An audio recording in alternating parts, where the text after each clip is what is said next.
There's a big difference between how much house can I afford and will I actually get approved for. Welcome to my channel. This is Finance Sister and my name is Anna, and this is my channel where we talk about everything related to money and having a balanced lifestyle. So before we go on further and talk about how much house you can actually afford and how to calculate that, please don't forget to subscribe and like this video. If you're a first-time home buyer, congratulations, so excited for you. Me and my husband are in the same boat. We hope to buy a house in the next year. Since we just got totally out of debt, we paid off over $67,000 worth of student loans and a car, and we saved our emergency fund, so we are ready to start saving for our down payment. And that also means that we need to start looking at the price range of the house. So if you're in the same boat, this is definitely going to apply. Something to keep in mind is that while you want to look at the total value of the house and the mortgage, your lender is actually going to base how much you get approved for off of the monthly payment that you will qualify. In order to actually determine how much house you can afford, we need to first calculate what monthly payment you might be considered eligible for or qualified for to get from a lender.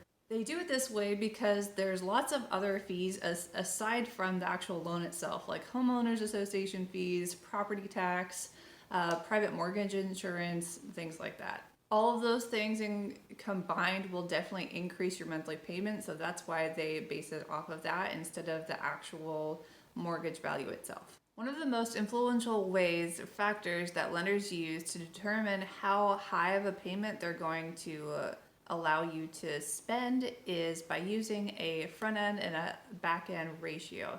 So basically that's your total debts to income ratio. That's going to range anywhere from 28 to 36% of your monthly income. If you follow Dave Ramsey's plan, then you might not have any debt, and that is great. So you won't actually have to calculate your back end ratio. It'll just be the front end that would apply. That's what your lender will use to base how high of a monthly payment you are able to afford. If you don't follow his plan and you're going to choose to buy a house with debt anyways, then what you're going to need to do is list out the total of all your debts, anything that would come up on a credit report, not fixed expenses like utilities, Wi-Fi, internet, phone bill, things like that don't apply. It's just your total debt amounts like student loans, credit cards, car loans, etc. So let's go through an example really quickly. So let's just say that you have a household income of $100,000.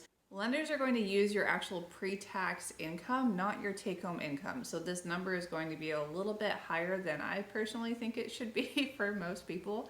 But so what you do is you take your $100,000 annual salary, divide that by 12, and you get $8,333.33. So that's your pre-tax income that they're going to base it off of. And then you multiply that number by 0.28, which is the low end of that range that we were just talking about. So that's your front end max ratio. And that equals $2,333.33. So that's the max amount of money that they would lend you on an income of $100,000 with no debt. If you have debt, we're going to calculate your back end ratio. So the only difference there is that you're going to take your $100,000, divide that by 12, you get the $8,333 and change, but you multiply it by 0.36, which is 36%, and that's going to give you $3,000. So when you take that $3,000, the last step you need to deduct in order to get that monthly payment that you would get approved for is your total debt amounts per month. So say that's $800, the total monthly payment that you would get approved for is $2,200. So the monthly house payment range that your lender is most likely going to approve you for is anywhere from $2,200 to $2,333. And this definitely depends on the lender. Some lenders will go much higher than a 36%, a 0.36. So if you wanted to go as high as 40, 42%, and you have really good credit, you could do that, but that just means that you're going to have a higher chance of being a little bit more house poor. Now let's go ahead and play around with a mortgage calculator really quick, just so that you can see what this actually looks like and how to do it yourself whenever it comes time to actually plug in the full numbers of your area, your loan, your PMI, if you have it or not, things like that. So I'll link the mortgage calculator that I'm using down below. All right, so this is a mortgage calculator, which I'll link to in the description below. But for example, let's say we're going to buy a $300,000 house with a 5% down payment, which is $15,000 down at a 3.8% interest rate, which is really good for right now because interest rates are at a record time low. The loan term, we're going to choose 30 years just to see what this looks like. Property tax is going to be closer to $3,000 for this area. PMI, we'll leave it at a 0.5%.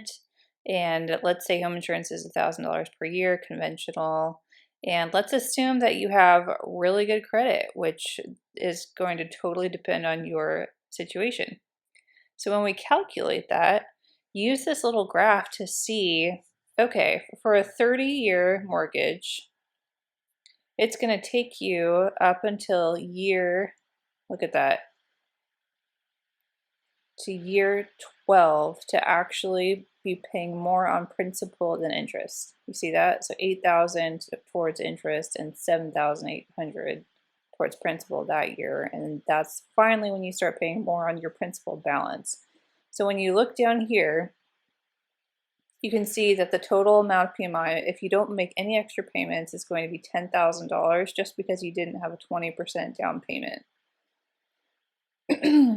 Your total mortgage payment is going to be $1,780. Okay, so that's what is going to be, that's including your PMI, your insurance, your property tax, and the actual mortgage itself. So oh my gosh, look, you're paying double the actual value, the actual loan amount over the life of the loan if you don't pay it off early. Okay, so you can see all those numbers. I don't need to explain them to you. $193,000 in interest alone. That is insane. Okay, let's see. This is why Dave Ramsey recommends doing 15-year. Let's see what this does. Okay, so right off the bat, we see you're automatically paying more on the principal than you are on interest from day one.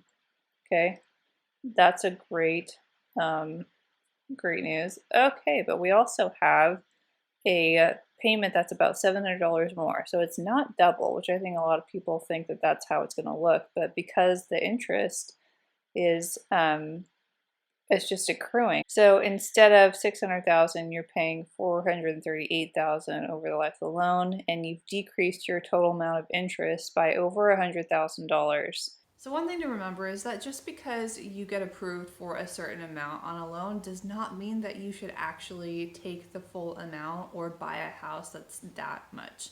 And I say that because you don't want to be house poor. You want to have a little bit of margin in your budget to be able to afford other things and not be putting all of the money that you have towards your house and then just having a little bit left over.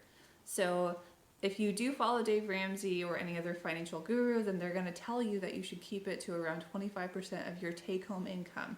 And as you can see from the mortgage calculations and monthly payments that you can afford, they're basing it off of your pre-tax income, not your post-tax, not your actual take-home.